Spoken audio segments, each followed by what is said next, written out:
Welcome to the fifth episode of the Planetary Spirit series, the Sun, Nakhiel and Sorath.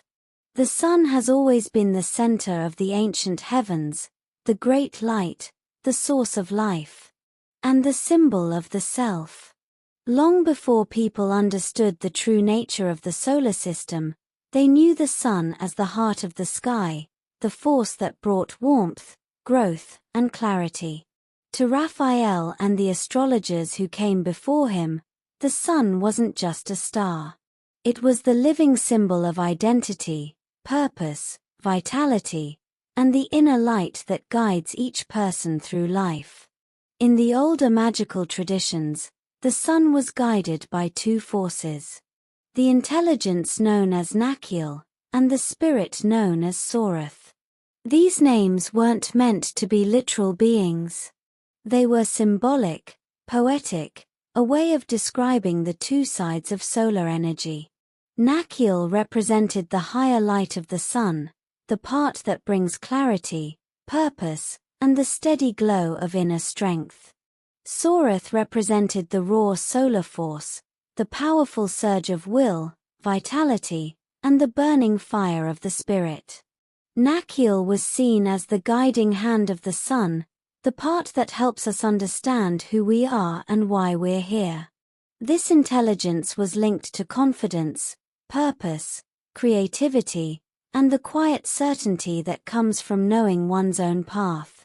Nakhiel represented the calm, steady side of the Sun, the part that shines with warmth rather than heat, and the part that illuminates without overwhelming. Sorath, the spirit of the Sun, was the untamed side of solar energy. The part that burns, the part that pushes, and the part that drives us forward with intensity and force. This spirit wasn't negative. It was simply powerful, the raw solar fire that fuels ambition, vitality, courage, and the will to act. Sorath represented the spark of life, the fire of identity, the deep and ancient force that keeps the world alive. Together, Nakhiel and Sorath created a complete picture of the Sun's influence. The intelligence brought clarity, purpose, and steady inner light. The spirit brought vitality, strength, and the powerful fire of will. One illuminated, one ignited, one guided, and one empowered. And through both, the Sun shaped the core of the human experience. Raphael understood the Sun as the planet of identity, purpose, and the essential self. He saw the Sun as the ruler of vitality, creativity, leadership, and the inner light that shines through everything we do. The Sun was the planet of life, the planet of truth, and the planet of the heart. And even now, in modern astrology, the Sun remains the center of the chart, and the place where we find our purpose, our direction, and our sense of self. The Sun's influence was seen in the way we express ourselves, the way we shine, and the way we move through the world with confidence or hesitation. It ruled the heart, the spirit, the life force, and the quiet glow of authenticity. It was the planet of creators, leaders, visionaries, and anyone who lives from the center of their being.